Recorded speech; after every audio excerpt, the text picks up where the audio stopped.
I mean, I guess officially the first order of business should be for us to choose a chair since Ms. Gallagher's no longer with us. I nominate Dean. I second. He was looking at me, I got worried. This is very reminiscent of how it happened to Ray. You're sitting in the middle. All I assume that had already been decided. All right. That's right. That's 2 votes, I take it. Yeah. Okay. All right, I accept. All right, so I'll call to order the January 22nd, 2025 Policy Committee meeting. Welcome, everybody. Our first order of business is approval of the November 20th, 2024 Policy Committee draft meeting minutes. Do I have a motion? Motion to approve?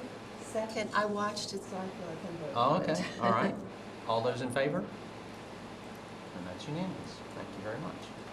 Next, we have 1.03, public comment. No? Not interested in public comment, so we'll move on to 104, policy 307. So, Policy 307 is on for a technical amendment. This was revised in November of 2023, November 2023 to be exact. It's being brought back out of cycle for some technical changes. There are typographical corrections that needed to be made. And in Section E, the regulation that was referenced, or that is referenced, has been renumbered since the Regulation Review Committee has updated that regulation as well. And consistent with our practice, we are trying to align regulations to the policies they support. So we are renumbering the regulation from 300 to 300-301, 307-01, since this is policy 307. And that is just a technical change. There is no substantive changes to the policy being made. When presented to the board, because it is a technical amendment, it would only need 1 reading to become effective. So the recommendation is approval of the technical amendment presentation. I have a couple questions. Sure, absolutely. So, and I do apologize if this is above what the intention of the review of this policy was today. But in commuting, let's see, where is it? Policy statement, number 1, and certain commuting expenses.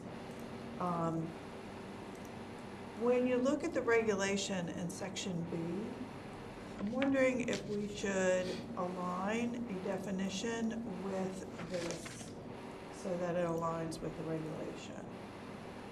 Because certain commuting expenses seems somewhat vague and not undefined. I know that home hospital teachers, they do not get reimbursed from home to a job, but they go from job to job. So that is defined, I did read the regulation, that's defined in the regulation. Okay. I just felt that the statement within the policy itself didn't define that, the parameters of the, So we don't generally define terms that aren't being used, so that, and we can make a more substantive statement in C1, which I think is what you're referring to. And that would be a more substantive change. And my recommendation would be allow us to make the technical amendment, and then we can work on a substantive amendment for a little bit further down the road. okay, Because a substantive amendment would require us to come back to policy committee, and then it would require 2 readings before the board, which means it wouldn't get implemented with the regulation number change until many months from now, versus the minor technical amendment that we can make more quickly and then spend more attention to the substantive change that you're referring to. That would be my recommendation. okay. I'm not opposed to that. I did have another comment, though, in regards to this particular policy. Just that, I don't think that in the regulation, I think in the regulation it does state that per diems and reimbursement rates for mileage are based on the GSA, but I was going to present to the policy committee today, is that something that we'd want to see also a statement in the policy? that is how, that's the, what do you want to say? That's where we look to the reimbursement rates. And the GSA is industry, I mean, that's generally how many industries align their per diem rates is with what the GSA provides. We can certainly do that. I give the same caution that delays the update for the regulation number. The caution, though, with referring specifically to the GSA rate is if there ever is a need to switch it from, say, a GSA rate to some kind of other factor analysis, it becomes harder to do that. You make changes more quickly to regulation than you can to policy. I think just being reminded that the policy is the what, and the regulation is the how. Any changes around what is an eligible reimbursement and the use of the GSA should go in the regulation, because it's a how we make those determinations. I think the only reason commuting is really here, so this policy just sort of signals, we recognize that we're going to have to pay you for some of your travel that's done in the course of your employment. That's really all the policy is intended to do. Regulation governs how we administer that. We aren't going to pay you to come to work, right? Commuting is... Well, you pay you to come to work, that's your salary. Right, that's what I meant. You're not going to get gas money, You're going to get reimbursed for commuting. Correct. But then there are these nuances inside of that, which is if you have to go somewhere that is not your typical work location on a particular day, or you're traveling as it relates to your employment. So I am not paid to go from my house to central office every day. But should I go to Annapolis one day, or should I need to go to Baltimore one day, that those would be an eligible reimbursement because I've gone somewhere other than my primary work location. So, and the rate and all of that is inside of the regulation. So I would just sort of say it probably should go there just since it's administration of the policy, but we can certainly do whatever the committee would like. Well, I don't want to hold up having this align with the regulation. So I'm okay if we, go ahead with what's been recommended, that we approve the technical changes. And then next time around, if I'm on the board and this comes forward. Well, let's Let me ask you a let's make clarifying a question. recognition of that. Yeah. In the regulation, it says the reimbursement shall be reimbursed for each mile at the rate established by the IRS. Yeah. You're asking for that, is that different than the GSA? Is that, I'm not sure Well, it is. So Oh, it there is. is a difference between what the government services agency. Okay. Is it a says. higher rate, a lower rate? Actually, it should mimic what the IRS said. So it should be the- So, yeah, so when I looked it up, it says, and this would have been my suggestion, can we add a statement that the board authorizes all reimbursable expenses based on the current GSA per diem rate? So the GSA also puts in food and beverage as their per diem. So we have that in our contracts, which is what's different. So Okay. there's some language in the And contracts then the around. IRS does the standard mileage rate. Right. So that's all this is to Personal cover. vehicle use. That's all that this is supposed to cover is the Yeah. mileage. There actually is a reference to the GSA rates in the regulation. It's at the top of page 3, the little 3. Oh, yeah, I see that. And so there may be a need to go back to the regulation to clarify in the regulation the difference between the GSA and the IRS rate. Yeah, We may need to take that back to RRC for clarity. okay. Uh, Because the rate, and then my other statement was, this rate may vary, and FCPS is only responsible to reimburse at the current GSA rate under the regulations set forth. I think that's what this says, but I would want to make sure we run it by Heather Claybaugh, because I don't know what governed, like what the school system rules are around that. There may be some, Yeah, and I don't know Governance. if you go outside of that for any reason too, if that's Exactly. under contract. Right. If that's stated somewhere in the contracts. yeah, so the mileage is, I know that, the mileage is in the per diem stuff, but, Okay. And I wonder if, in staying in your mindset of the what, if it would just be appropriate if we listed that under related information, a link to the GSA. I just want to make sure that, like, I don't know what It's the the- regulatory stuff is behind the Right. scenes for like This fiscal. is for later anyway. Yeah, and this is a fiscal services policy, and since no one's here from fiscal services, I feel a bit handicapped in being able to give you a robust response. So at least we should confer with Heather Claybaugh and her team, see what the rules and regulations are. So why don't we do as you recommended? Let's go ahead and get this approved as a technical amendment, get it in place, but the minutes will reflect, and we should make note that when it comes back, we have some thoughts about changes within language and related information. And if it's only changes to the regulation, then I'll let you guys. Yeah, maybe at deal with that point, the regulation will That's all it reflect. is, you know. And that can be done a lot more Policy quickly. doesn't need Yes. to have those changes. Perfect. Okay. All right. That is good. So good. So we have a motion to move it forward to the board. Motion to move it forward with the technical change. Second. All those in favor? It's unanimous. Thank you. Yeah, thank you. All right, let's move on to 1.05, Policy 300, Personnel. So we're bringing this back with some substantive changes. We added the definition of coach and contractor to show that those individuals can hold paid positions with the organization, and we wanted to be reflective of our process with those individuals. We also added a volunteer to include a definition for those individuals in the policy of it. And then we speak, the next addition we had was the criminal background check and what that looks like for those who are employed in, with service with FCPS. We made some additions, as you'll see in the probationary period at the bottom of page 3, to include the difference between certificated and licensure to reflect those changes from MSDE. We moved the dismissal section to the bottom because it seemed more appropriate to get through our list of disciplinary actions before we jump straight to termination or some type of dismissal from service. So, just for the purpose of the minutes and the record, this was last revised in November 20th of 2023, and it was presented on November 20th of 24 to the Policy Committee with some proposed edits. There was a fair amount of discussion, and the changes that reflected from that discussion were just walked through by Ms. Newell. So the recommendation is to approve the Policy 300 with the additional revisions as reflected in the red line version in front of you for approval to the board for first reading.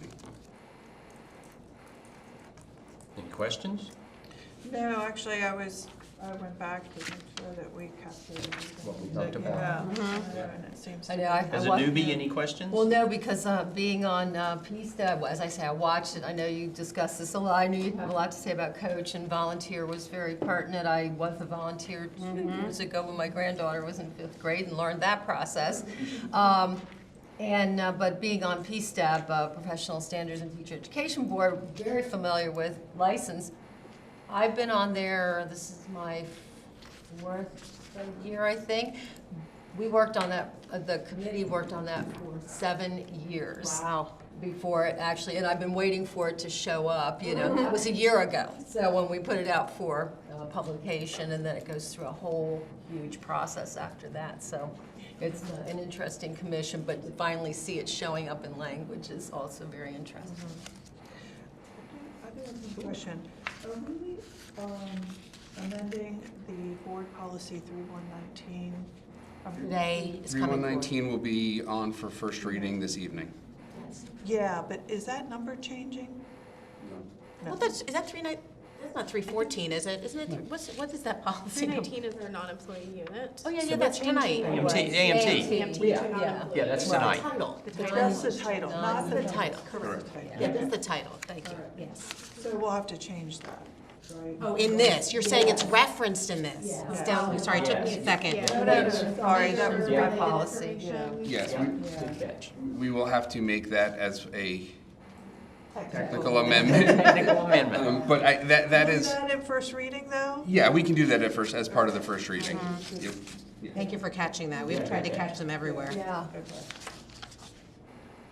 It's on E, are you talking about EE? E1E? Yes. Yes. Yeah. Yeah.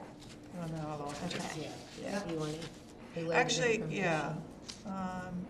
It's down below to under leave from assignment, workers' compensation. It's referenced in. It's referenced a number of times, okay. Yeah, insurance. Sorry, Nikki. Oh, yeah, it's there several times. That's gonna happen with that one, unfortunately.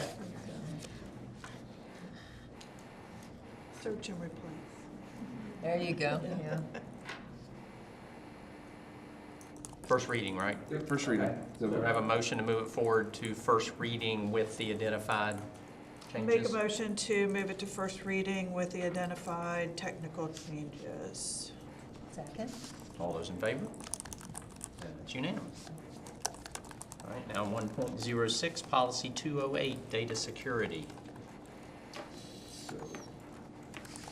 Policy 208, data security. So when we met on September 25th, 2024, Policy 442 was discussed. Policy 442 is the student data privacy policy. The suggestion was made at that time that it may make the most sense to decommission 442, which is the next agenda item, and merge its content into Policy 208, the data security policy. And so Policy 208 hasn't been updated since July of 2017, so it's been a minute, and especially for a technical policy like this, where laws around technology and the technology itself changes so rapidly. Giving this another look now, a little bit ahead of schedule, makes a lot of sense, especially as we're merging it with the student data policy, which is in the 400 series.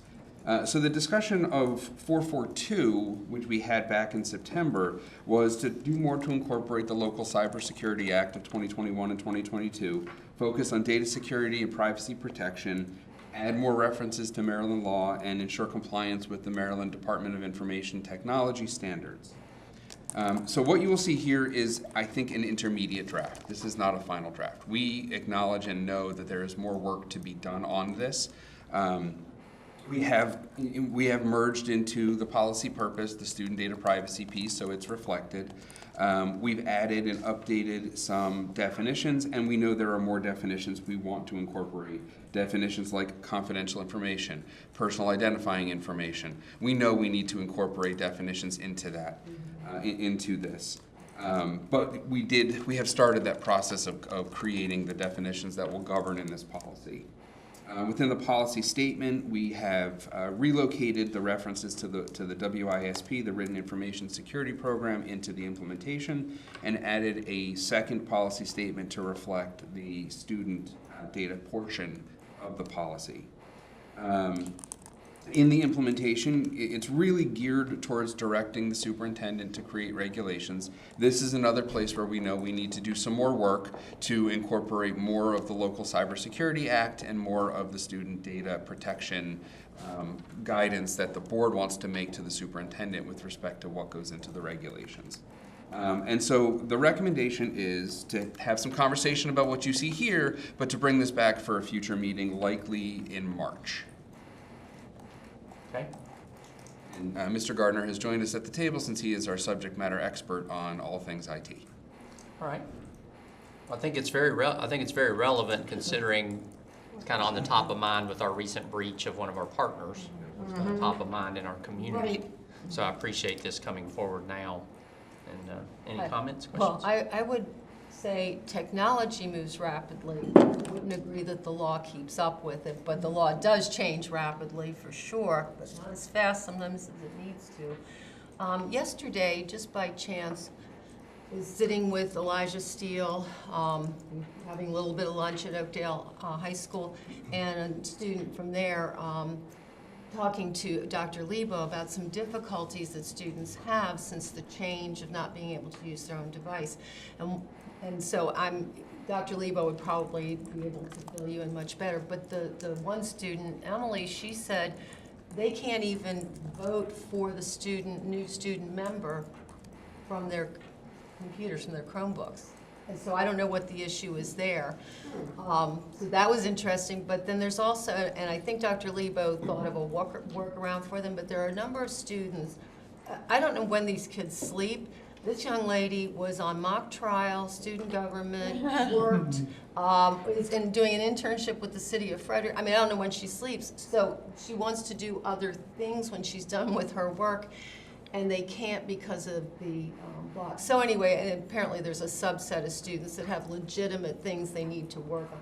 So maybe if you talk to Dr. Lebo, because I think he thought of a workaround that would keep it safe, but allow them to do what they need. Yes, our goal is to make sure that they have the tools to to receive the instruction to do the work that they want to do. So as long as we're informed, a lot of times there's a little bit of a lagging, especially with some changes like this, in the information getting to us so that we can get it properly implemented for some of these special cases. Because we are dealing with 48,000 special requirements. Everyone has a little bit. So I will follow up with Dr. Lebo, and I will follow up with Oakdale. I do talk with principals. I was on the high school principal meeting just a few weeks ago to get feedback on what's working well, what isn't, so that we can make sure that we're consistently evolving to make sure that we're meeting the needs of our students and our staff. And I apologize, I knew that took it kind of off of the policy itself, but I just, Well, and actually, that's quite related, is to ensure, what our goal is to ensure that our students are protected when they are going to these third-party sites, and that our systems and our faculty and our data as an organization is protected, so we know what the students, where people are going and what they're accessing, because it's, as we've seen, it's very easy for people to upload sensitive data into the wrong place, and then that place is exposed, and we're paying that consequence as an organization for an individual decision, where we have the evaluation criteria to ensure that we're looking at these third-party systems and ensuring that they meet our criteria and they meet base minimum standards that we're required to meet. Is there anywhere that we speak to, you know, unauthorized uploads or, you know, to our system? So is there anywhere that, you know, we speak to this of individuals, whether they be students or staff, who are uploading information? Like, do they sign anything when they get the Chromebook? Yeah. So we do have an acceptable use policy that does spell out those considerations and things like that. And as in this policy, it talks about the Written Information Security Program, which is this large document here, which describes the entire information management process. And this part of the EDS we want to go back and make sure we're incorporating here is information security is not just a technical issue. It's actually management, operational, and technical. It's organization-wide. It is the way about we do business when we deal with data. So we want to reflect that in the policy to ensure that it's understood that it's not just a switch that the tech guys are switching and all of a sudden we're secure. It's a manner in which we do business. It's a manner in which the staff and the students understand that they're not supposed, this is sensitive data, confidential data, which is one of the things we want to make sure we're properly accounting for in the policy, that definition, that they understand that is something that needs to be protected, and they're responsible for protecting it, and they shouldn't be uploading it. I give talks around the state, and I say that I do all these talks and I do all this work, draft these large documents, and really from users, what I'm asking for is half a second. We're trying to buy half a second. I want a half a second from people before they click on the link, before they upload data, to say, is this something I should be doing? Right. That's all that work is really trying to buy from the end users is, give me half a second before you do that. And that's what we're trying to do with this, and the policy updates that we're working on will reflect that more holistically. Yeah. I believe there is also a statement in the student code of conduct, and we have our experts here, but I think it's also in our employee code of conduct that speaks to unauthorized uploads and the proper use of our technology. So even, look, the reality is, you know, that book in front of Mr. Gardner is a wonderful book, and I'm sure you'll all enjoy reading it, but, you know, our students are not looking at that. If you have insomnia. Well, that's the point is, You can, I don't want them to have to read this, I just want them to have that pause, that half a second pause and go, is this something I should be doing? It's for my team and the other teams around FCPS that are responsible for managing our information and managing our information systems. They need to know this, and they need to be held accountable for this. Yeah. But the reminder is there to students and staff in the codes of conduct that are applicable to each of them. And I think you may have touched on this already, but, you know, and I know the current regulations are being revised, but, you know, how do we speak to third-party service agreements, kind of language and the subscriptions and licenses and those access points, you know, that that staff and students have for these, you know, the application. And I know you speak to the applications, but I didn't know if there's like additional language that's gonna be included about, you know, third-party protocols, So basically. those protocols are captured in, basically it's a waterfall. The policy says that we would develop the written information security program, and this encompasses the requirements when we do bring on a new third-party system or we're evaluating a third-party system. One thing my department and CII and SASA have worked closely over a number of years to develop is we do have an application approval process, particularly for student-facing applications that fall subject to things like accessibility standards of 7-910 and cybersecurity standards and instructional appropriateness and things like that. So all of us get eyes on through this process. So a teacher requests through our work order management system requests, I want to use this new application I found. They put in that request with the information. CII evaluates it for instructional appropriateness. They look at the 7-910 accessibility standards. Then it goes to SASA for student data appropriateness and its use of student data. Then it comes to my team to look at it for the technical, the highly technical cyber portion of it. And then once all of us approve, then it goes on to the approved applications list for use, or it gets denied throughout the process because it doesn't meet one of those criteria.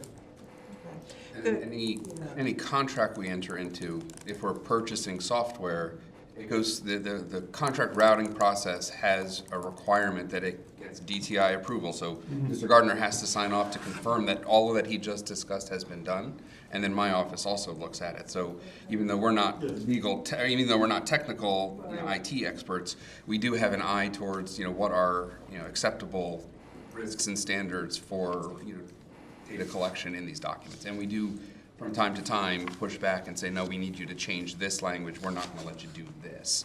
And usually they'll agree. They're willing to agree because for them the risk of a litigation is relatively low, and they want our business. It wasn't long ago that as a teacher, I could just download any program I wanted. I mean, I well remember.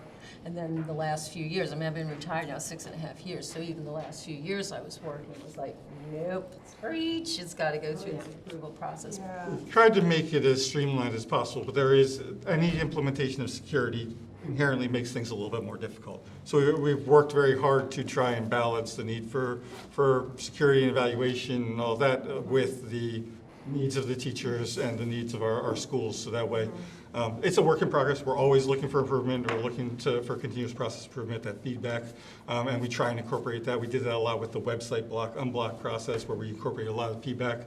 I attended FCTA meetings and things like that, got their feedback, and we incorporated a number of their suggestions into the process to make it faster. It's not perfect, it's not immediate, because it does need eyeballs, does need human interaction. Well, I'm glad it's but not it does. Yeah. But it does, yeah, it does. We've tried to hit that middle ground where it is a little bit faster. Okay.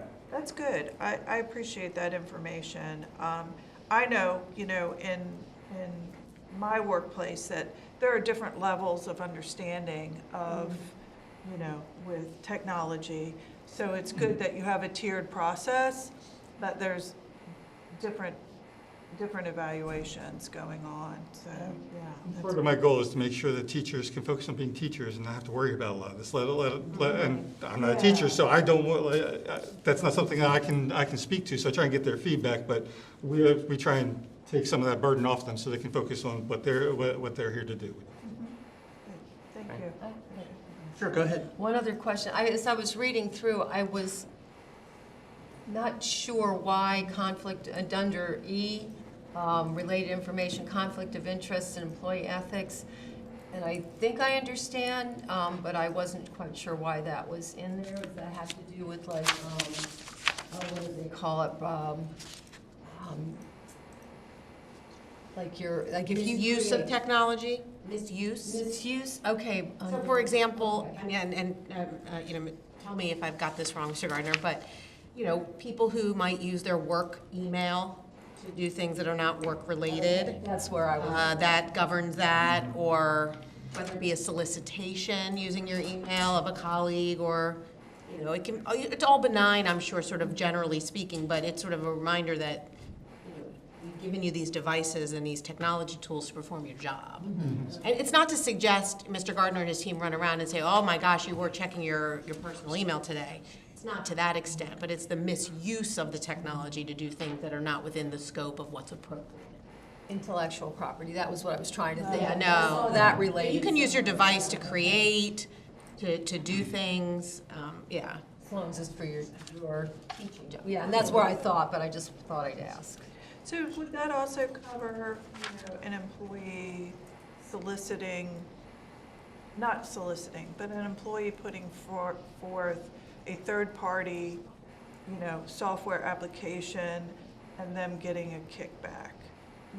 So there's a That lot would of. be a violation of a different I policy. think that's That would be a violation of 305. Yeah, that would be a violation of our conflict of interest and. And that's the one that we're Yeah. referencing, though, yes. Yeah, but the least of, if there'd be a component of that which is you used our technology and our tools to do that. Right. But the fundamental issue we would be addressing is There'd be the- proper there'd be nature of negative that. benefit.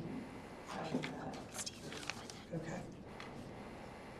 So I'm assuming the definition portion of this new policy will be much more extensive. Yes, we are going to have a much more robust set of definitions, absolutely. Well, thanks for the opportunity. Yeah, thanks for the input and knowledge. So, and like I said, the plan will be to bring this back in March. Okay, great.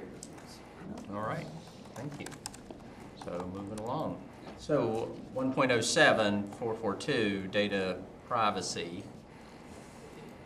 Should we wait until 3? Yes.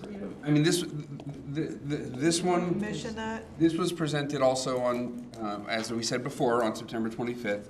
Because we're folding it into 208, it should just piggyback along with 208 until 208 is ready. There's nothing really to say or do because we're Let's just. keep it tied with this one as we move through the process. Yes, and it'll just make your agendas look a little more robust. Okay, very good. Very good. So then we'll move on to 1.08, policy 210, technology acquisition. So this was also presented on September 25th, 2024 for information and discussion. Shrink it so I can actually see it. The discussion at the time focused on the purpose of the policy, bringing it in alignment with systemic goals with a tie to purchasing. There was also discussion about moving away from individual responsibility to departmental responsibility. So the proposed edits you'll see, first of all, we're renumbering it from 434 to policy 210, taking it out of the 400 series and bringing it into the 200 series, which more directly deals with operations. We've added a whole list of definitions to provide more detail about what things mean in the policy. And frankly, accounts is the only term used in the policy statement, but all of the things that are under accounts needed their own definition. So accounts refers to communication infrastructure, or to data and to hardware and to physical media.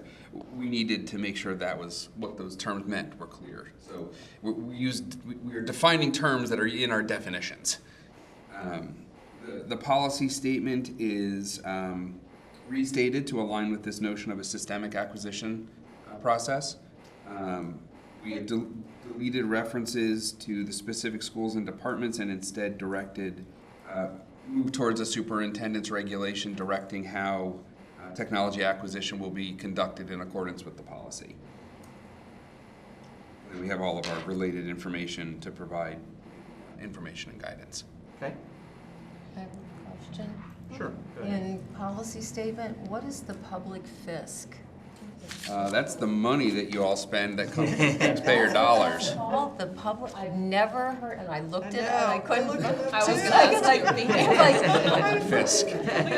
Sorry, I think I was hearkening back to my Model UN days when I was in high school.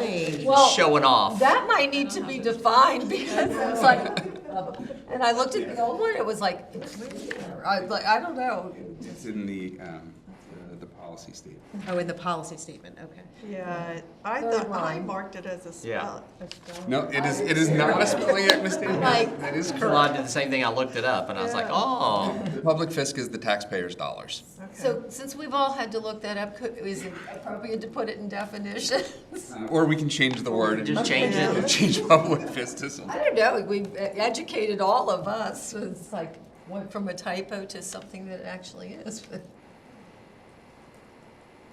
Maybe we just safeguard the taxpayer dollars. Yeah, the public investment, whatever. Yeah, I- public investment, yeah, that might be a better. Yeah. Did you inherit that, or you No, added no, that? I had, Oh. again, I think, I'm pretty sure I can Michelle, He said he went in waiting while for you this. went, yes.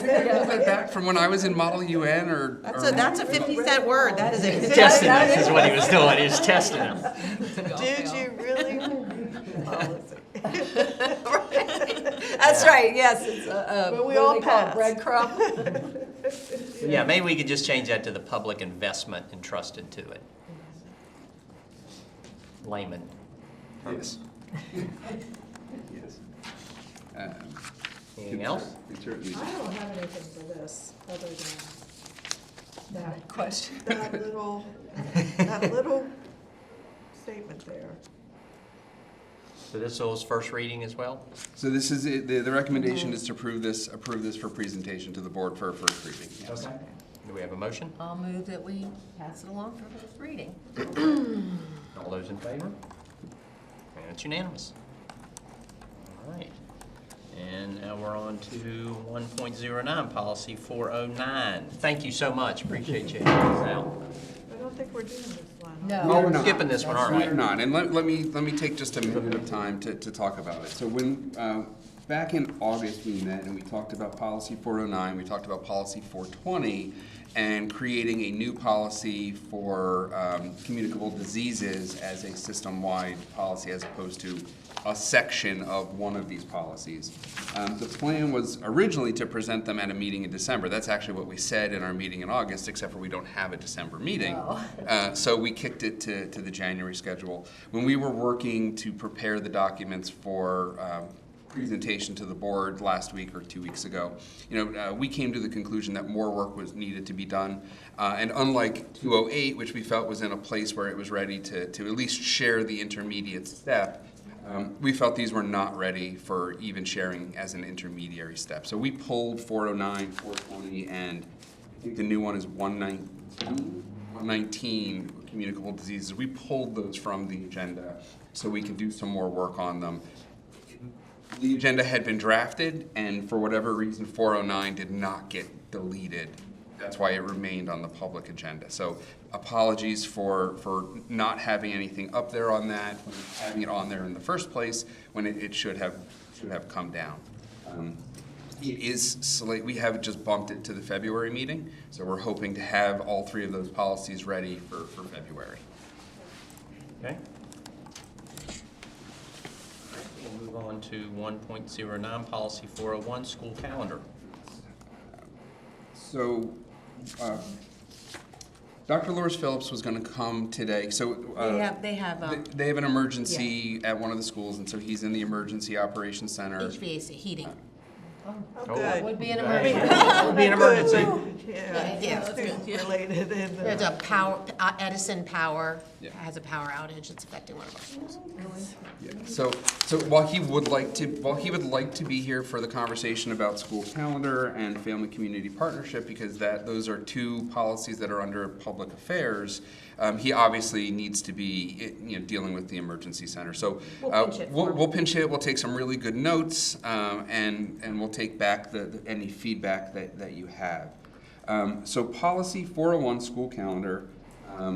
Obviously, as you can tell, this is a policy that hasn't been touched in a while. It was adopted in 2001. It was last revised in 2018, so it's been a good 6-7 years now since it's last been updated.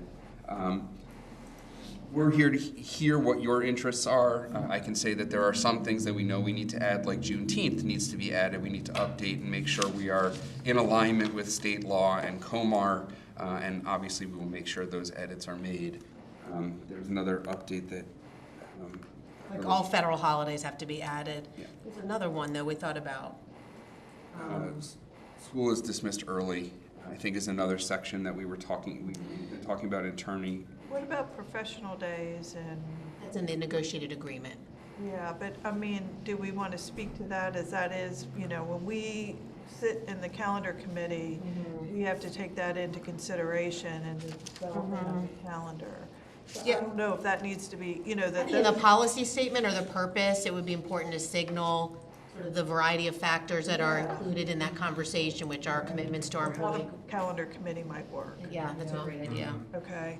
Yep. I So like to that. include all of the Parameters. parameters that are set forth by the board, blah, blah, blah. Since there are so many. Yeah, Right. so- Yeah, and then that would go along with snow days, or inclement Well- weather days. So, in terms of what aspect of it? So, Whether or not you all want to build them into the calendar or not? yes and no. So when when we're in the calendar committee, we do work with those days, you know, as to encompass the 180 or 190 days that we have to have within that calendar year. So, I So, don't, as another factor, you're saying? yes. as another Considering the commitment to the teacher professional learning days, the grading and release days, any days that are identified in the negotiated agreement as commitments? Yeah. And in addition to planning for inclement or emergency closures, because some must be closed for non-inclement weather. We've closed for wind, now we can say we've closed for snow, cold, flooding, right, natural disasters, Yeah. power, I mean, all kinds of, okay. So I guess one question that I have for the panel, obviously this year, the past year, we've had a lot of conversation about the incorporation of holidays or days off to reflect religious holidays. We know that the law does not permit us to specifically designate for a holiday, that we have to have an operational reason. Is the policy committee interested in incorporating a statement about that into the policy?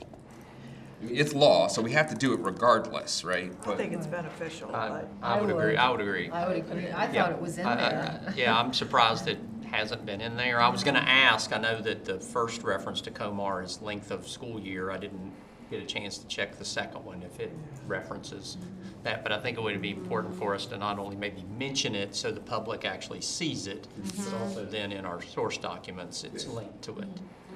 So, yeah, so I agree. Because in our best angels, we're trying to please people who come in here and advocate, but we do have policy, regulation, COMAR, any number of factors that we should consider. And the public should be aware of Yeah. those challenges. I agree, and a lot of people don't know what COMAR is, or, you know, there are a lot of things that I've learned Yeah. over the past few years just participating with this committee. And I think the first place a lot of family members are gonna go is gonna be our policy. So I think it's really important to spell out as much as we can, I mean, within our parameters of policy writing, right? But I think it's really important to put that in so people, because you may not know, oh, well, maybe that's a federal law, or maybe that's a state, like, you don't know where to go to look for that. Yeah. So as a parent or a caregiver, you're gonna go here first. Well, and I think even going further, pulling up COMAR, which is section 7-103, That's not COMAR, that's the that's a statute. state statute, it's an excerpt then. But one of the things it speaks to, this is another thing about what constitutes a school day, so that has to be open a minimum of 3 hours to count as a school day. Oh, Yeah. yeah. It also talks about that we may not be open on Saturdays or Sundays. I mean, it sounds silly, but some people, in the past, when we've run through, if anybody remembers 2010, and we were closed for a long time from the blizzard, people were proposing, well, you should just be open on a Saturday, or you should open on a Sunday. So I do think there's language there, but there's also language about adjustments to the calendar and what the board is authorized to do in terms of those adjustments. So I think there's a lot of opportunity to strengthen. Yeah, to be more transparent. Besides, COMAR is, I've never found it easy to wade through. I mean, I agree. we get pages I of think the it's pertinent parts of challenging for code. It's very But you go challenging. look it up, I have a lot of difficulty myself. To be fair, having learned that we need to go to the source documents and not to the research databases, you know, I've been doing more going directly to the state's yeah, it's a COMAR good idea. pages. Those pages, they need COMAR? Yeah. The Comar Yeah. pages need Yes. updating Yes, because they it is sure do. really hard to navigate that. Yeah. Thankfully, that is not my project. Well, I'm glad to hear you say that, because yesterday I was looking something up and I thought, I just shut it down. I was like, this is ridiculous. I spent over 40 minutes looking geez. for one statement. Yeah, It is not easy to navigate. If it's not updated, then it's also not always reliable. Yeah. Yeah. So what are your, and this is just a point of privilege, personal, what are your thoughts about our challenges is other LEAs disregard Comar and some of these rules. What are your thoughts about how we navigate? Do we just make sure we ensure in our policy that we're We do the right thing. doing the right thing? Because that's always our challenge. You know, people come here and say, I don't know why you don't recognize this holiday. So-and-so in this county does. We don't sit in those counties. I don't know what conversations have been had. I don't know what advice has been given. I don't know. I can't tell you the rationale that they've applied to say, yes, this creates an operational challenge. Sometimes we can. Sometimes We you talk can. to board members. But I can't. And so if my recommendation for you is focus on doing the right thing that's consistent with the law, that is supportive of the mission of the system for our students, and let the other LEAs worry about themselves. I think it's a broad, so you have to go back to sort of like the reason for it, right? So it's sort of all connected to the separation of church and state, right? And that you don't pick some religions that you prefer and follow and co-sign on and others you don't, which is why the operational impact is sort of an insulation from that. It's to say, like, it's winter break. It's not Christmas break, it's winter break. It's not Easter break, it's spring break. Yeah. Right. State law makes that tough. They do, because they close for certain days. Tough when they close for Good Friday. But that statute has been challenged and reviewed by the Fourth Circuit, and the Fourth Circuit has said the legislature properly enshrined those religious holidays in statute because of the operational impact they created. So even those which are enshrined in law have been reviewed by a court. But it's still operational impact. And it still comes back to the operational impact, not the selection of a particular religion from a state actor. Okay, that's I good. think the only workaround, and this is where the calendar is always not always your friend, and I think we experienced this last year, was we can schedule professional days whenever we want. We can schedule non-instructional days for students. And so you certainly, if the board had an interest in this, you could consider as many of the factors, to whatever extent possible, that the calendar committee should pursue alignment of those days with, I don't know what the right language would be, but it doesn't always work, because the truth is you need a grading and planning day at the end of a marking period, not randomly on a Thursday in the middle of March. It really doesn't work. It doesn't work. Yeah. And And so. they're moving targets. Yes. Right. And it's Those such a slippery other slope holidays. that Yeah. we actually, as a board, have placed ourselves on Yeah. last Yeah. year. Yeah. We did it to ourselves. I think that, I would argue, if I'm trying to play devil's advocate, that there's a relationship between the calendar construction and the attendance policy. Because then what you're saying is, while the system itself will not close for this observance, you are free, and it is an excused absence. If you are observing a holiday, you are free to be excused from school, and we will grant your leave if you are an employee. And so to me, that's sort of maybe arguably the counterbalance, which is you're having to make decisions for 10,000 employees and 48,000 students and families. And so if you don't have an operational impact, you can say, but we recognize and acknowledge your right to exercise your religious observance and to do that without harm or impact. And I think maybe that's the answer in some ways, to say, well, you can be absent, and that's fine. Would that be something you would, that we would include in a policy statement about the I calendar think it's in the year? attendance to some extent, maybe not as much for staff. I think there's don't the remember appeal, but I there. don't think we specifically note, I don't think we talk about that. Yeah. Religious observances in the attendance Yeah. policy? I don't know that we did. We'll have to, I don't remember. Didn't we just talk about that? we did, and I can't Yeah, remember and if I there don't was any think so. particular I don't think specific we note did. to religious No. observances as a That's certainly, yeah. waiver, We got you hung up know. on vacation. I mean, didn't we? that is a type of leave, correct? Yeah, I mean, if, I mean, I feel like we it talked a lot fits about somewhere. K under, seems like they could. It is not a really- leave type, so you would either have to take Personal and- personal if you have it, annual. Yeah, You'd have yeah, for staff. For staff. staff. Yeah. For students, it's either excused or unexcused. I mean, that's. But those that are- may be those an are the avenue to categories. consider. It sounds like the attendance policy will be coming back up. I will say the pushback we get from many of our communities that are looking for holidays is that they feel strongly about education. And they They don't feel wanna miss badly school, about right. missing school regardless of the reason. And the irony of that is, the reason we don't have operational data to support the impact is because they're in school. Exactly, because that's the next question. How do we Say- measure operational impact when they are determined to come? Well, and perhaps We you. have no measurement.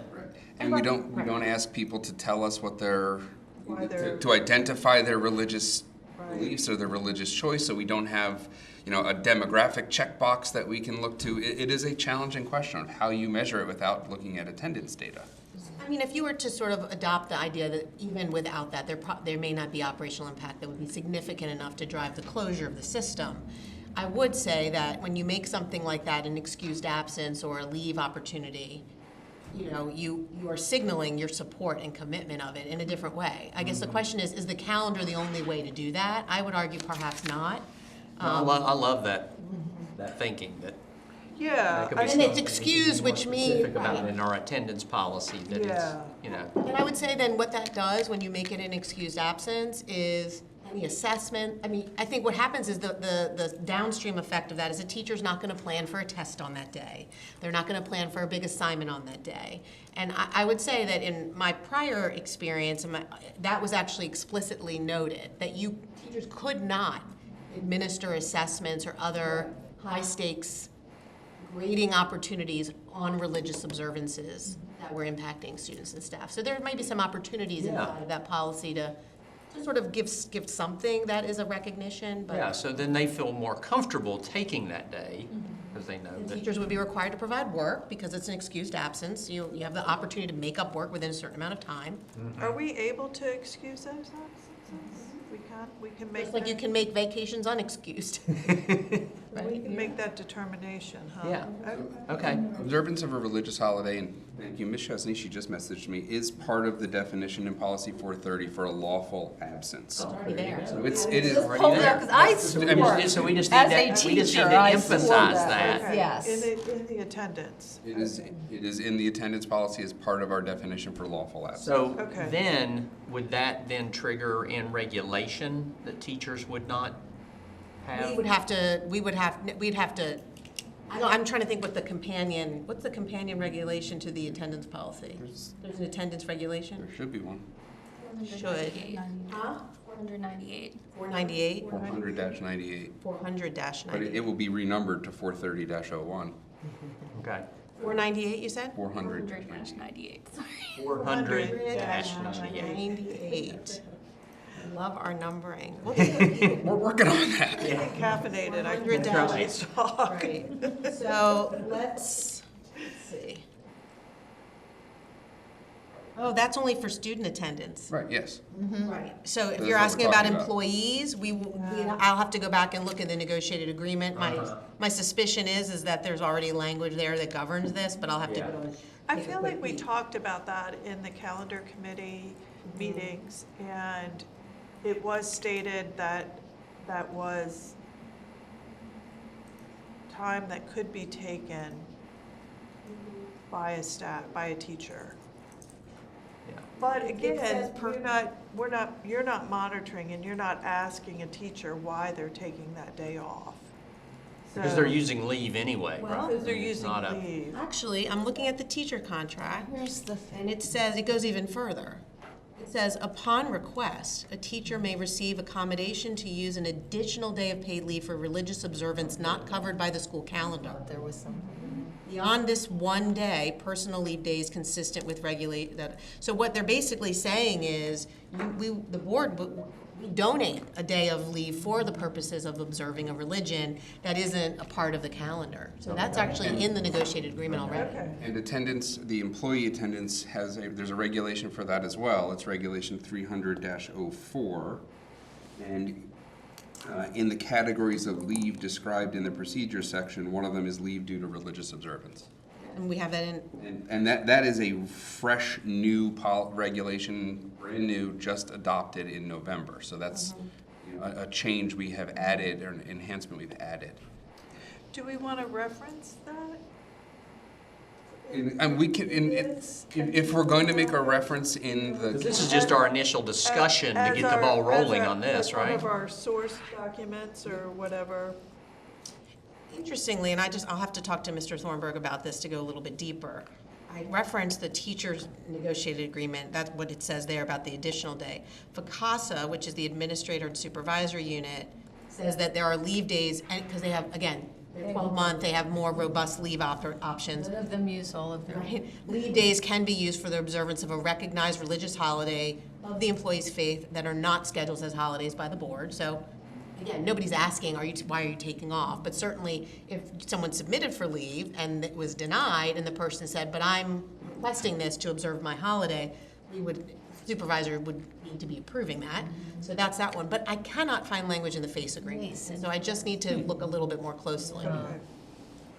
But certainly, if we You need think it it, would be important in that agreement Yeah, as well. absolutely. Yeah. I'll have to talk to Mr. Thornburg. I don't see the word religion anywhere. Yeah, because just, and Nancy, you may well know this, but, you know, you get basically a sick leave day a month. So 10-month employees get 10 a year. A lot of times teachers, and FCTA is always cautioning teachers about their leave, but I've even heard in the past administrators. And so, for instance, I went to Destination Imagination in Tennessee, and my principal covered my leave. But another teacher said, oh, good thing my principal let me use my sick leave. I'm like, shh, do not tell people. Say that out Do not loud. say that out loud. And oh my goodness, your principals. And so, you know, let her know, because that is serious. That's a real Well, infringement. and so now that I'm listening to you all, so we do have an attendance regulation that we're currently revising, because we've noticed, particularly with the most recent inclement weather days, that there's some confusion about how that interacts with employee leave. So if you were scheduled to telework, do you also get a 2-hour delay or do you not? So we're doing some language massaging in that regulation, and we might be able to connect it to that, because we're coming to RRC. I think, It's coming back again already? yeah, it's coming back. Yeah, Nikki has it. I think maybe March. Do you or do February. restrictions on how you use? So that's part of what's in there. It says that, so without going too far in the weeds, we are trying to give some more clarity around how leave should be, like, so leave is intended to be used for the purpose it was assigned. So we don't have PTO. I don't. You have sick leave and you have either personal or annual depending, and so you really are restricted from, you're not supposed to take all your leave and combine it together. Sick is supposed to be for illness. And that's important because there's a relationship between how much sick leave you have and your ability to access the sick leave bank, which is run by the unions. And so they have an interest, as we do, in sort of the integrity of leave being used as it's been allocated. But I share that to say, I wonder, there may be an opportunity, I don't know, Nikki, if you have the SharePoint link up, or if you could make a footnote as Julie's revising it, to maybe, it may appropriately fit here, but it does govern that. 3 personal leave days go quick. When my kids got married, I had to save up for a couple years to be able to take off the time that I need, especially when my daughter got married at our house. And, so they go quick. So to use that for then a religious day, you're like, you know. Well, the FCTA contract says you don't have to. And right, that's what I'm saying, if we did. But I thought there was something in there, because I thought this has come up before. I can almost hear Missy's voice saying, but they could take a religious holiday day. Okay, all right. Good information. And if it would be helpful, we might be able to run some data on, well, I don't know if we would have any way of, I'll find out if we have any way of capturing to what extent leave has been taken for that reason. I don't know that we would necessarily. You'd have to, Depends on how it's been entered. you'd have to run the list of leave dates and then bump it up against calendars. And that's a Which we've manual. done. Well, and which that's a we've manual done, process. which we've done, and that doesn't yield any, it's lot. not, it doesn't, it just underscores that there's not an operational impact. Uh-huh. And I feel like, you know, for me as a board member individually, that that isn't as important to me as, as the indication in a policy or somewhere written that supports. We support those your right efforts. to exercise your religious You know what I'm observance. saying? That I don't need to know that you're doing it, but we're giving you the opportunity to do it. Mhm. So, And I think that would help, that would go a long way in helping us when community members, staff members maybe come to us asking. yeah. That would go a long way. So I think this is great conversation. I think we've given a lot of information for Dr. Loris Phillips and his team as they work on updating. That's what happens when you're not present, you know? More work comes to you when that happens. Yeah. And of course, my team is going to support them. We have each of the three of us have our notes that we share and we collate them together. So Dr. Loris Phillips will have plenty of information to work from. So unless there's more, we can move on to 110. Yeah, let's move on to 110, policy 413. So same boat. This is here for discussion to understand, what the board's interests are. It's the first time that 413 is coming before the policy committee in a minute. It was adopted in November of 2006 and last revised in September of 2020. So again, we're just here to hear what the board's interest might be in updating this. I got lots to say. Well, I have one in particular. Can we incorporate something in our policy that states, I don't know, measurements, accountability, data regarding our partnerships with these consortium? The consortium of coordinated community supports. Yeah. That wouldn't be that would be regulatory. I think that's sort of a moving target. I mean, I don't know if you all read closely the governor's bill that he released earlier this week, but they're cutting that funding by 2/3, from 130 million down to 40 million a year. So I don't even know what the future is of that consortium. While I believe in those supports, I applaud his efforts because Yeah, sure. I'm pleased with the That money could rollout. have been So better. we would have been better Better charged with that served. money. Yeah. I think Yeah. that resonates across the That's state. what's disappointing to me is that they threw out $130 million and we honestly have no Measure. measurements how that impacts us in any way. I think I think, and I would defer to Mr. Blivis on this, there would be a way to signal that you look for a return on investment through a variety of metrics. And I mean, a statement exactly like that. Yeah. Not saying there's a statement specific of- KPI that needs to be met, but that the expectation of the board in entering a partnership is that the efficacy of the program will be measured in some way. Yeah, then that rolls into regulation, where regulation says we are going to Or Yeah. even not into the see regulation, but impact on our student body. The into challenge is partnership we agreement. have no control over that consortium. And whether we Right. go back and say, all of our metrics say this is ineffective and a waste of money, doesn't change that they're gonna be working with our county. Like And then we the don't money's give already them, been- We don't allocate the funds, we have no Allocated. oversight. So I think that I would just encourage the board to think about that the spirit of that is really across our partnership. Well, We've been talking about this. Determined- Go ahead. We've been talking about this in the context of the consortium because that was the first question that was raised. Sure. But this is not a consortium policy. Right. This is a policy for partnerships across the board, and we have a lot of partnerships. We have a whole database of partners that we. Look at the magazine that's published every year it's enormous. It is, and there's a difference between formal partnerships and organizations that we work with, who we call partners because that's the common term, but they are not technically within a partnership because we have partnership agreements. So, for example, Boys and Girls Club, YMCA, we have a partnership with them. There's a document that outlines the obligations and the expectations. This policy is geared not just to consortium, and I don't want this conversation to narrow. No, because if you look at all the quote-unquote partnerships we have through CTC, it's enormous. I want to make sure that this is MOU broader, partnership. that we're giving Dr. Loris Phillips an understanding of how that side of the works, not just the consortium. Because Dr. Sergo is correct. There's very little that we can do about the consortium. We enter into an MOU, we outline our expectations.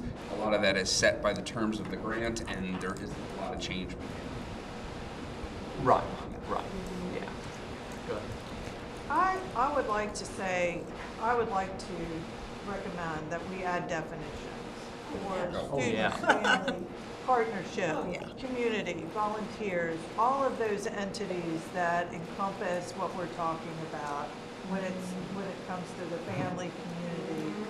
And like you just said, you know, there are different types of partnerships. Some of them are formal, some of them are non-formal, that type of thing, that provide services to our students, but they're not directly tied under an agreement or a contract, but they are a resource. So maybe we give that, you know, we Distinction between formal and informal. granular that they understand the relationship.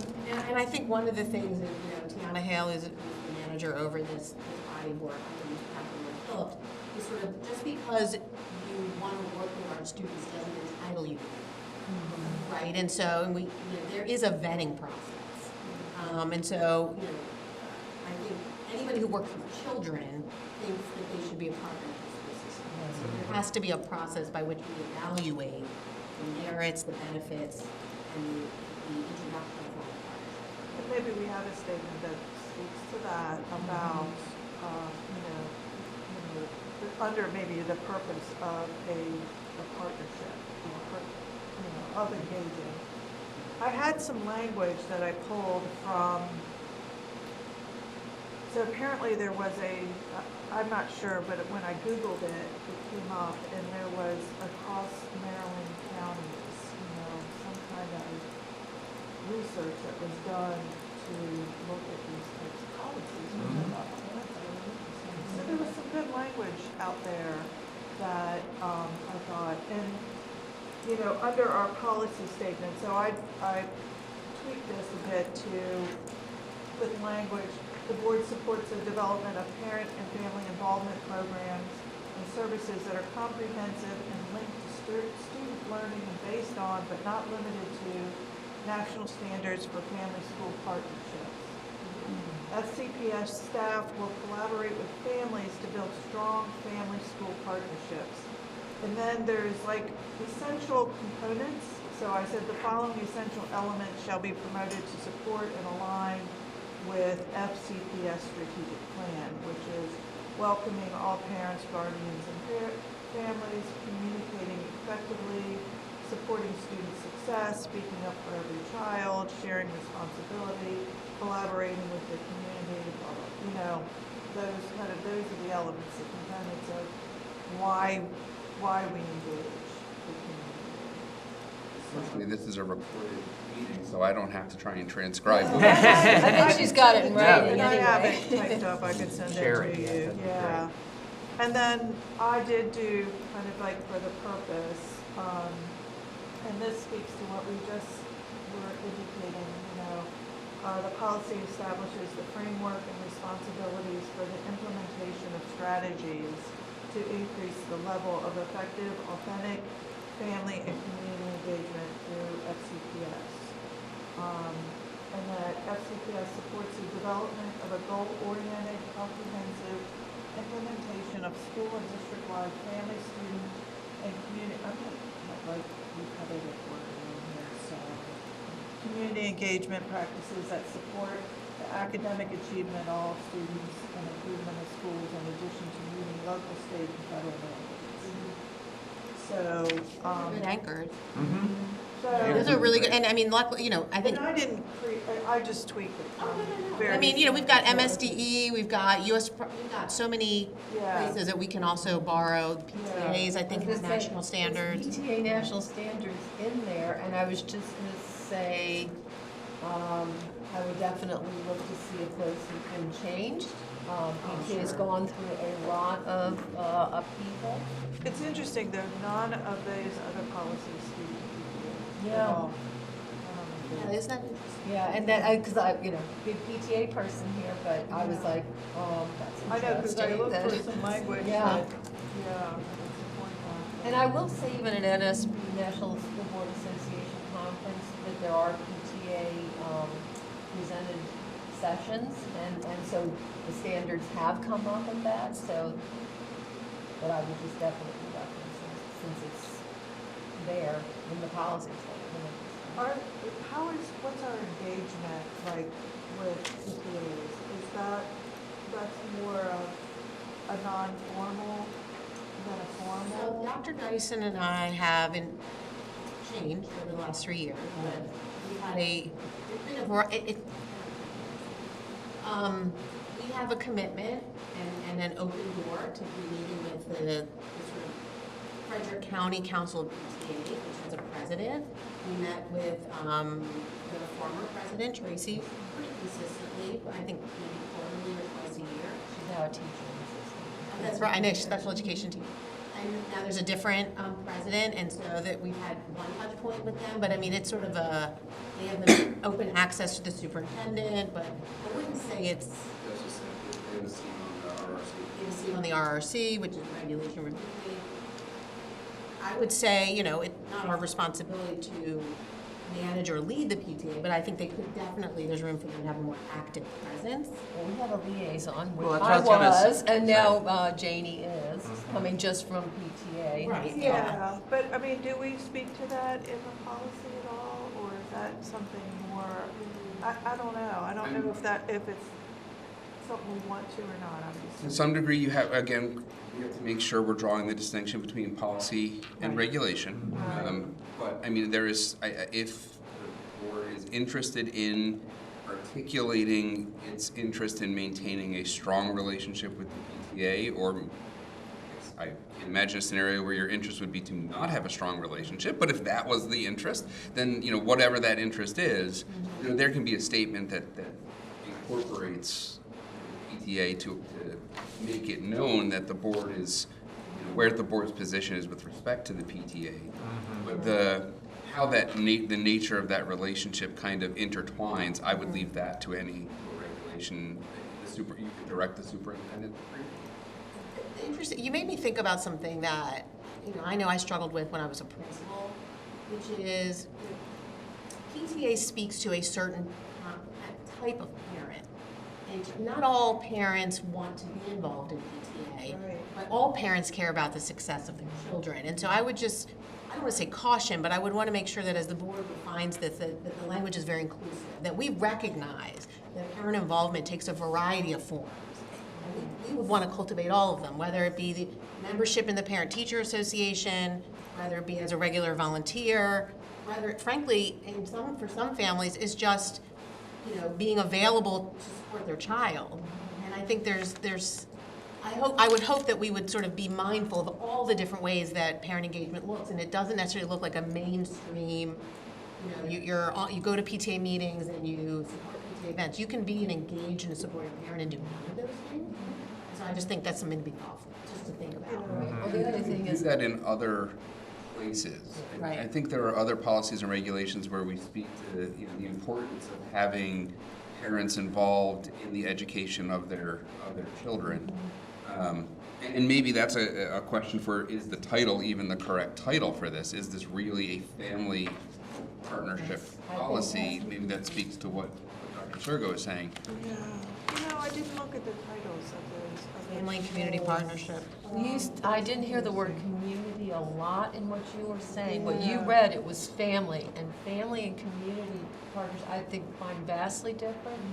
The other thing with PTA, I, again, come out of a very strong PTA background, 3-time PTA president, worked with the county council, legislative chair. It was very different. Janice Spiegel was a former president. Jean Smith, who was a board member, was a former president. Debbie Bastian, there's an award, state president. Maryland PTA doesn't even exist anymore. State Free now. State, and they're going, and Tracy Tatum is working with them. There's a lot of maybe growing pains. The other thing is a lot of schools don't have PTAs. That's the umbrella, but for all of them, they're all connected. A lot of schools have PTOs, and so last year I attended virtually Brunswick Middle School. They invited a board member, I guess because I was the liaison to PTA, so I would attend there. And they were just kind of looking to, how do we get people to want to come to these, and which is the thing of everybody. But so yeah, when you say PTA, are you then leaving out all of the PTOs. I mean, maybe the spirit, as I listen to you, that you're trying to accomplish is we expect our schools and our system to cultivate an environment that people feel welcomed and they have an opportunity to be involved to the extent that it fits their needs, right? And that while that might be traditional PTA, could be anything. So I think the policy is about the what. We believe in creating an environment where parents feel welcome, they feel involved, they feel included, that our community partners feel that same thing. I don't know that we have to go much further than that, honestly. I don't know if this is where you're going. I almost see two different policies. I think they're very different entities. Between family and community entities, you mean? Could we do It can certainly, community involvement in partnerships? And community includes family. I mean, You know what I'm saying? I don't know if I'd go with two different policies. I think there are already statements about the involvement. We're transparent in that policy that it includes Families. family. I think there are. Definitions, community includes.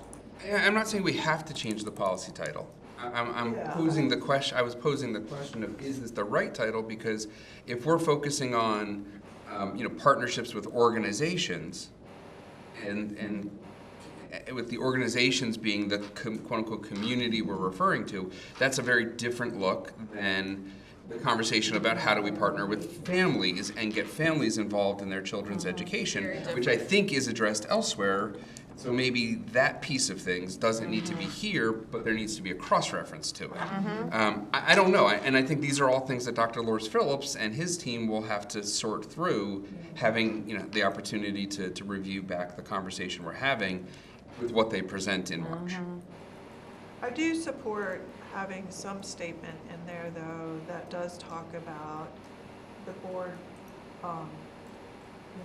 looks to understand the effectiveness of the partnerships. So that, so there are some measures or, because there may be partnerships that we engage in and we do it for 2 years and realize it brings no benefit to the student body at all, or the families. So, and it's a reason to disengage. It's almost like, I guess, unspoken, but I guess that would be in regulation, is when we have these organizations coming for a letter of support from Dr. Dyson, is that, we make that a stringent requirement, that you don't get a letter of support unless we get support. Yeah. Going back to the consortium. Yeah, here I go. We're going to circle this back to where we started. The consortium process requires all of the applicants for the consortium grant to get a letter of support from the school system. And so every one of those applicants has to come to us, and we have to say, yes or no, we will support you in your consortium grant application. That's what Mr. Rose is referring to. Okay. Right, it's sort of all we're saying is, go ahead and apply, but we have no choice. Yeah. It's like, that's the letter of support. But not even, I don't want to get caught up in the weeds in that again, but I see where we're headed here, and that we need to differentiate the hundreds of partnerships we have that assist us in any number of ways. If you go to a CTC committee meeting, it's one of the best attended. There are dozens of partners. But those are probably not formal partnerships. MOU partners, but they support our school system. They love our school system. So So maybe that does, I'm hearing that does speak to two policies, you think? or just in our policy, we're differentiating. A delineation between a formal policy, a formal partnership, and informal partner, a community engage, some kind of community engagement, or. Yeah. I would just. Okay with that, Karen? Well, I just wanted to offer that if you type in the word partnerships on our website, it takes you to sort of language that exists, that is an overview of our partnerships process, and some definitions that we may want to align with. Because it talks about 3 types of partners. A strategic plan partner. It talks, this is the widest reaching involvement in the system. These are people, there's a service partner. So that's a partner who provides sort of speakers, mentors, judges, tutors, volunteers, whatever it might be, and a resource partner provides goods and services. And then those are types of partners, and then there's 3 types of partnerships, which is different: a systemic or an at-large partnership, a curriculum or instructional partnership, and a school partnership. So I just think when Dr. Loris Phillips is here, I maybe invite Tiana. She oversees this work to the next time you discuss it. She could Great run idea. you through all of that pretty clearly. Yeah. And it talks about the need to have a written agreement and. I'm just, because what I'm thinking is like when we get that nice book, you know, from Tiana. Annual partnership report. It's not in there about, and this is what schools are doing for parents. That's, again, so important, but completely different. And that's not formalized. And that's, a lot of times the onus is on the schools to make their schools welcoming and engaging for parents and looking at their parent population. Anyway, I'm just, where partners come to us and then there's a mutually agreeable thing. There used to be a big deal too, whether it was a system-wide or a school. Like I was at Tuscarora Elementary and we had, you know, things for, there was a pond there for, it's gone, but for some unknown reason they put a pond when they built the school. It's a long story. And my husband and I adopted it, and so trying to look for things that would help us pay for that. And it was very difficult to then get partnerships for the school. But that was totally different from a parent, you know, anyway, so I just see them as 2 different things and 2 different kind of onus being on 2 different things, but us overseeing all of it, so. I'm just throwing that out for Dr. Loris Phillips, throwing, you know, again, they'll have ideas. I agree. I think it is separate. I'm a big PTA person here too. I'm president at our high school. And actually the president of the county council came from the Walkersville feeder pattern as well. The national standards for family school partnerships in PTA has been recently updated. Before it was 2008. So it's a lot to read right now, but there are good summaries of changes within. So I think that is a pretty recent document if we wanted to refer back. Yeah, that's great. That is one of our national governing bodies that we do look towards. I think PTAs and PTSAs and PTOs, I mean, obviously they depend largely on the people that are involved and the relationship they have with their principals. Yes. I get to sit on the school improvement committee at my high school, which is great because then I can be a liaison again between families and staff and know what's going on to some of our strategic efforts that we have there. But I think when I was looking at this policy, until I got to the part that says the PTA national standards, I was, why do we need to talk about that? Because I thought it was completely different. So I do agree that I feel like it's very separate, the partnerships, using that word colloquially, with families and caregivers versus the partnerships that we enter into more of as a business agreement. Yeah. I think they're different. Yeah, I'm kind of leaning toward I'd like a separate policy for parents, PTSA, that type of thing. I think same thing, I go into policies and I search parent involvement, and it only comes up in this policy and drug and alcohol free. That's it. Good thing, yeah. So I just think it would be a good statement to the community, to our parents and guardians, that we, And Yeah. to the schools and the principals, Yeah. that we expect this, yeah, as they do. So, and that we recognize the importance of that engagement. I think that is important. I think a lot of the relationship obviously depends on, and I feel like if you're a leader, whether you're a president, a principal, whatever you are, some people focus more internally and are great leaders within the building but do not reach out. And some people are great outreach and kind of would rather go out to the meetings and go out to do the things than pay attention to what's going on in your backyard. So I think, you know, the perfect principal or leader obviously is going to have a balance of all those things because that's what we all would need for that. So I think it's very obviously subjective depending on the people that are there. And I've had amazingly supportive principals are like, come on in, what do you want to do?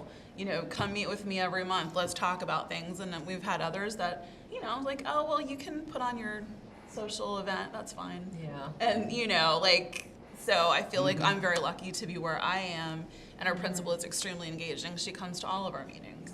and gives us all the updates she can, you know what I mean? Like, it's, Right. she really is like, you guys come on in. What do you want to know? Right. What can we do? That And how sense of can we-" community. The spirit of a policy, which is we expect our leaders and our staff to cultivate an environment where people feel comfortable and want to be engaged. Yeah, exactly. Perfect. Yeah, 100%. Right there, that Yeah. language. Yeah, I like But that. yeah, Yeah. but I'm liking this idea, I mean, it started out, but I'm liking the idea more and more of two separate policies, because the formalized written partnerships or the informal with entities, and a real focus on a standalone policy on parent engagement.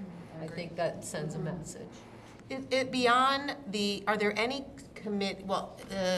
you're representing, you're a parent perspective on this board committee. Are there others where the board has indicated that perspective is essential and included in constructing a committee? Well, all the other committees except all have you and a- I are all parent committees, or Yeah. all. It'd be good to mention it in there. It would actually There be you go. something good That's a good Yeah. point. bring back to CAC Yeah.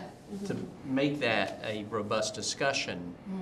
So I'm asking this because I'm wondering, this is really for you, is this a board policy? Is this now in the 100 series when it comes to, now this is in the 100 series because we're saying, we're taking it out of 400 because it's really about the board's commitment to what that looks like, creating the conditions for that across the system. And part of that is inclusion of parent perspectives on all of these different board committees. So I do think it is, I think that's a great point too, is having the Yeah. opportunity in that policy to outline the expectation of their participation. Your in policy, you're all of not our- directing the superintendent to do anything. You're saying this is what we want to Their do. participation in all of our board committees is important, and is imperative. I think this also takes it out of public. This is like a slip, this is one of those, I know. we're spooling the yarn. Yep. Policy. Depends, yeah, I think, so my understanding, and maybe this supports the decision to separate them, Tiana's role, so there's two parts to what she does, and Ivania, who is her coordinator, handles the parent stuff of it. So they are connected inside of public affairs because Tiana does the community partnerships, but Ivania is like the front-facing parent. So when we revised our volunteer process and sort of increased the threshold for having to take volunteer training, Ivania was the one who took all those calls from parents, and so there is still a connection around that. She's like the systemic person who is a resource to parents who are trying to navigate the system in terms of their own involvement in their child's schools. So I don't know, maybe it's a joint policy, I don't know, but I just wanted to signal that they do handle that. And I was originally thinking that this would come back in March. Now I'm thinking March is maybe a little ambitious. Well, the roadmap we have laid out, and we're done talking about this policy, I can actually speak to I the. think we've given you plenty to, I can talk a little bit about what that roadmap looks like because we presented something back in October of 2023, I think, that kind of outlined what the 400 series would look like, but there were no dates assigned to it, and that was deliberate because there was no way of knowing how long it would take to get through things. Well, now we've gotten through 3/4 of the 400 series. There's only a handful that the policy committee has not yet touched. And so I actually have now a dated roadmap for where we are. Good. perfect. And so, 'Cause I think the other thing is to recognize, and I think you touched on this during one of our meetings, is we have to understand of backing these things up. They can't get to the board, so. Right, until they come through here. Yeah. Yeah. So we don't want to It's 8 to 12 get out weeks. over our skis and we're like, oh, why aren't we there? Well, it's not going to get to the board until, so let's make sure it's still relevant when it gets there. so right now, the plan, and again, these plans are up for change, so anyone who's watching at home on the recording, Don't hold us don't to it. hold me to this because this may change. The plan for the February meeting is to present policy 409, policy 119, with the decommissioning of policy 420. Those are those three: physical education, communicable disease, promotion of health and wellness of students policies. Fire drills, which is policy 410, will come back. The board has, the panel has heard it for information discussion. Now it's going to come back with language. Policy 417, alternative education services, home and hospital teaching, and incarcerated students will come back. And policy 441, transportation of students. That's the February agenda. So there's 3 that are coming back with language, right? They're all coming back with language. These are all information discussion actions. One decommission and all the rest are language. Correct. Okay. Yeah, because I think, what did you, so 410, 419, and 411? 417. 410, 417, and 441. But now you're saying you also have to find spaces for these to come back. Well, no, Yeah. 409 and 119. and 420, which is the decommission. 420 decommission. Okay. Got it. For the March meeting, right now, we have 436, which is the school-sponsored publication and media student journalists. That's information, discussion, action. 401, school calendar. The goal is to bring that back in March. Okay. The goal was to bring family community partnership back in March. I'm not sure that that's achievable. Policy 208, the data security, which we talked about today, we're going to bring that back. And corresponding with that is 442, the student data privacy, which is a decommission. Right. And then policy 426, which is fundraising in schools, and policy 400, which is systemic delegation of duties. Those are information discussion only. Those are on the agenda. Very full agenda. What was the last one? I'm sorry. I'm sorry, I missed it too. 426, 400. 426 and 400. Okay. We do not have an April meeting. The reason why your March meeting is so robust is because I'm trying to clear the deck of all of the things that we have language changes for. Because when we get to the May meeting, it's only going to be 2 policies and they're only going to be information discussion. I don't want any other policies on the agenda because I don't know that we'll have time. Because it's going to be policy 443, the transgender and gender nonconforming policy, and policy 444, the educational equity and excellence. I am confident that there is going to be a lot of discussion on those 2 policies. We're going to need the full 2 hours, if not more. And I don't want to. And we may get public comment And we in may this get- setting, which we don't normally, but maybe we will. We will. And so I'm trying to lay out this roadmap, acknowledging that those topics are going to be big day topics. Makes sense. And The then reason we will only be covering those 2 topics in that month. I'm not planning on putting anything else on the agenda because that's going to And be that's May. And that's May. Okay. And that's because that's going to be a robust discussion. And then June 25th, the last 2 policies that would not have yet come to the policy committee in the 400 series are 425, flag display and salute, and 427, religious expressions. I expect there to be some discussion there too. Those could be big. There's also the spillover from the May meeting, because if we haven't finished that conversation, sure. we're going to need to bring it back. And then any other policies that we've been working on that need to come back for review of written proposal may come back in June. Or this whole thing could shift to June. That's also, we may not be able to start 443 until June anyway. That's also a possibility. No. You think we'll start in May? We're starting 443 is happening in. Those 2 policies are happening in May. Those are the 2 policies for May 28th. So let me ask you this, May is there, 21st, because of graduation. Graduation. I just checked the calendar. I think I had the old calendar in there. Thank you. we had to move that 1 week. So just a quick question about because February and March are full, Yes. no decisions now, but we've done it in the past, should we consider meeting in April in order to clear the deck? April is really challenging because of the break, the spring break Yeah. period.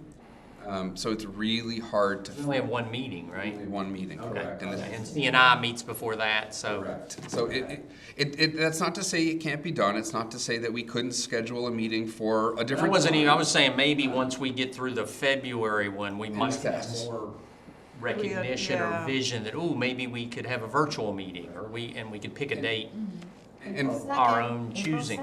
And frankly, I know there is another policy that we've been working on internally that we want to get to the board, and I'm just not sure how it fits in here, and that is a document retention policy.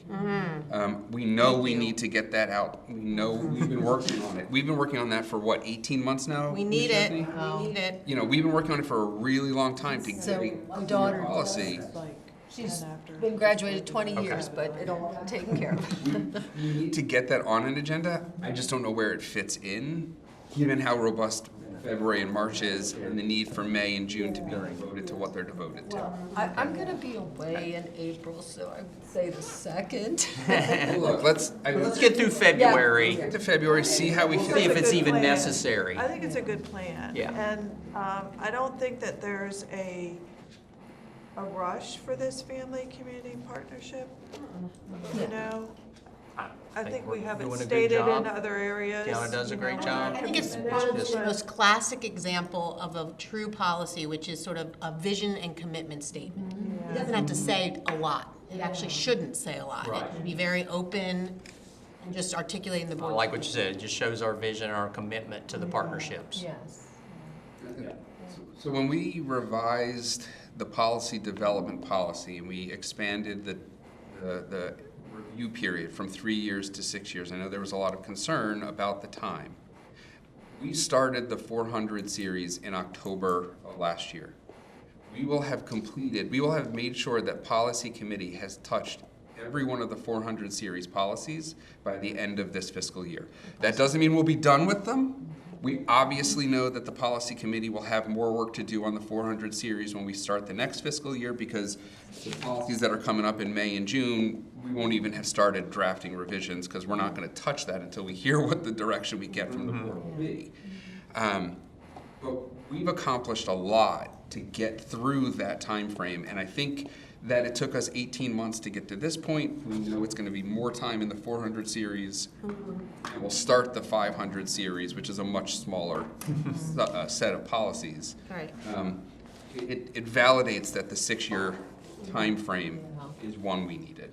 Mr. Blivis, I think just for people watching or listening, sort of one thing that I know people are wondering and asking about is sort of as we have a new administration, as the federal government perhaps give some different language or expectations around things like gender-based, Title IX, all of these different sort of areas, many of which the policy work. How does that, can you explain or articulate how that filters down to a school system? Like, how does that work, and what does that obligate us to do versus not? Can you speak to that at all? Sure. So we take that into consideration when we're kind of road mapping out what the policy pathway looks like.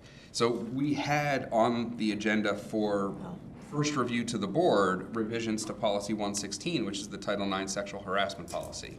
We pulled that, and we pulled that very deliberately, and we replaced that with, actually, I think it was scheduled for tonight. Yeah, and we we pulled replaced it it with because- 319 because It'll we be had a need to get 319 on there, but we also, at the time, we didn't know what the changes in law would require, and we didn't feel like it was a valuable use of the board's time to present a policy that was drafted under a prior federal administration when there's going to necessarily be changes that come to it. So I can guarantee you, policy 116, as we discussed it at policy committee, it's coming back to policy committee. Right, and just We need time, though, because the executive orders were just issued yesterday, the day before, Monday, so some on Monday, some on Tuesday. What those executive orders mean, whether there are any legal challenges, and what the outcome of those legal challenges will be. Already, Well, but I think it's important for the public and for the larger board to know, is like, so for the current Title IX, most of the changes that we were working on in the policy were given to us. You know, the federal government says all employers are obligated to make sure that they have these policies in place, and so then we have to go in and change everything. And so we did all that, and now we're not sure if that's, so I think it's important for people to know, it's not that, it doesn't move that fast, and typically organizations and school systems are given a roadmap around implementation expectations and deadlines and what they have to include in their policies. And for issues like this, we also look to MSDE, and it takes time for MSDE to issue their statements, and we have to be cognizant of the work that they're doing before we take the step forward with the work that we're doing. Can I ask one more question? We have an in-session legislature. And they're in session. The only other question was in the backdrop, and I don't know that I heard you mention it. Don't we have a policy requirement by July 1 on telehealth? We do have a requirement for telehealth. The law changed, and we are required to implement a policy that speaks to making telehealth available to students. We'll see you this afternoon. It will be incorporated into policy 409. There will be a statement in policy 409. I'll preview, which is coming in February. It was intended for today, but coming in February. The intention is that the statement will be,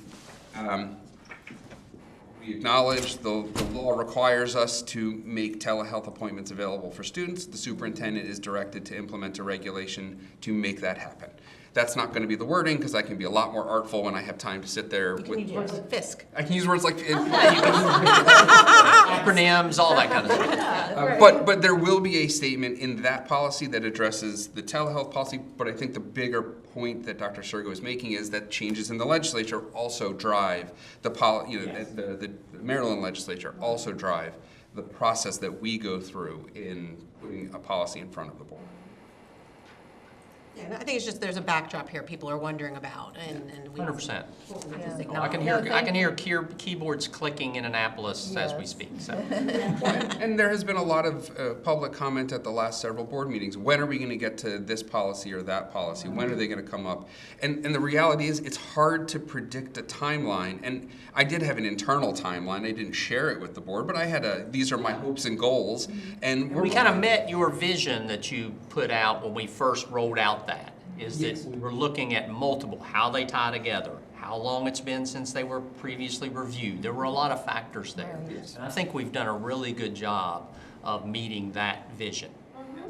And a question just came that I've had in going back and, trying to prepare for being on policy committee. And, as a board member, I've been on curriculum instruction, or last year president, so on neither. But, so I did watch the last meeting, and I've watched a few other meetings, but I'm not like Dean, where I spend a lot of time watching the meetings unless I'm looking for something specific. But I did go back in thinking of policy 443, because it was mentioned to me that it was students that came forward in the fall of 2016. So I walked into that one right away, watched that, then watched a few after, at least portions of the meeting. But then I went looking at, on board docs, the meetings. Am I correct that there was never an official policy committee till about 2017? I see no. In terms of the structure, this structure? Of our board. No. I would. Okay. So how did policies? Well, The whole board. I'd have to go back to look at. nobody here has any. Nobody has 2016 institutional knowledge besides. I was still in the classroom. So Yeah. the whole board, I know, used to hear curriculum, and then reference right there. and Yeah. C&I, how then it was pulled out of that and brought to be. Because, that's all I've ever watched. I haven't gone back. I mean, there wasn't any recordings necessary. There weren't I haven't checked to recordings. see if there were minutes, but I I've did watched it. the full board meeting discussions around 443. Yeah. And Interesting. So I think that's kind of, the whole board was because it came from students, and then the whole board was in agreement to pursue a policy that did what the students were asking for. But I think it was not till the following year of 2017 that there was actually an official policy committee, and they talked about putting out for the public the dates that they would be meeting. So I didn't know if you knew any. no, So Legal Services keeps the history of policies. Our current website only shows active policies. That's actually something we're working on, is making an archive of deactivated policies. Or Ms. Chesney has done a quick search of our electronic records, and it looks like Policy Committee was created in March of 2017. there you go. Ooh, look at you. Yeah. There you go. So, Makes and I total did, sense. yeah, and I do remember then also, like long ago, if you look at old minutes, there was the building committee, and other counties will have budget committees. So this board just decided to have policy, and so I think they took it out of the full board because Yep. then you could have a more in-depth discussion. Because that certainly explains why some policies have set for 23 Yeah. years before. Yeah. Yeah. They never got before the full board because we didn't have a policy committee. Yeah. And if you think about the depth of the conversation that we have at these meetings, we would never be able to have that during a regular board board meeting. Your board meetings would be 8-9 hours long if we tried that. 100%. Yeah. So it made 100%. sense, but I thought, am I right about that? And Yep. thank you good for catch. verifying. Also probably far fewer policies, right? So there's, Yes, Yeah. yes, correct as Yeah. well. But yeah, it definitely explains why there was a lot less review of. But they made a good They decision. did, I think Yeah. they did. And I think we've made a good decision in the last 3 years because this has been a good venture into Sure these has. policies. So So if there's nothing else, we'll move on to 1.11, adjournment. Thank you so much. So adjourned.